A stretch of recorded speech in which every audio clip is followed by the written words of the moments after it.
Hi into toys and டேல்ஸில் இன்றைக்கி நம்ம sandwich making game தான் பார்க்க போகிறோம். இந்த கேமை நம்ம 3 விதத்தில் விளையாடலாம். ஒரு சிம்பிள் ஸ்டாக்கிங் கேமாக விளையாடலாம், செகண்ட் ஒரு மெமரி கேமாக விளையாடலாம். இந்த லிஸ்ட் ஆஃப் இன்க்ரீடியன்ஸை குழந்தைங்களை மனப்பாடம் பண்ண சொல்லி அதே ஆர்டரில் அரேஞ்ச் பண்ண சொல்லலாம். தேர்ட், ஒரு open ended bread and play டாயாக யூஸ் பண்ணலாம். இதில் மொத்தம் 6 ஃபில்லிங்ஸ் கொடுத்துருக்காங்க: cucumber, cheese, meat, egg, tomato and lettuce. இந்த 10 ஆர்டர் கார்ட்ஸ்லேருந்து இன்றைக்கி நம்ம ஆர்டர் 10 செஞ்சு பார்க்கலாம். இந்த ஆர்டர் 10ல் கொடுத்துருக்க இந்த பேஸ் பிரெட் மேலே தான் நம்ம எல்லா இன்க்ரீடியன்ஸும் ஸ்டாக் பண்ண போகிறோம். ஃபர்ஸ்ட் டொமேட்டோ, அதுக்கு மேலே குக்கும்பர்,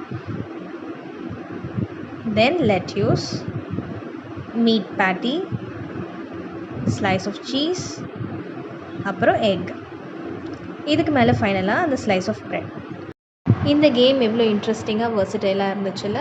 இந்த மாதிரி இன்னும் நிறைய டாய் ரிவ்யூ அண்ட் டாய் டெமோ நாங்கள் வீடியோஸ் போட போகிறோம். உங்களுக்கு உங்கள் கிட்ஸ்க்கு ஏஜ் அப்ராப்ரியேட்டாக புக் சஜஷன்ஸோ டாய் சஜஷன்ஸோ வேணும்னா கமெண்ட்டில் சொல்லுங்கள். Please to subscribe and share. Thank you.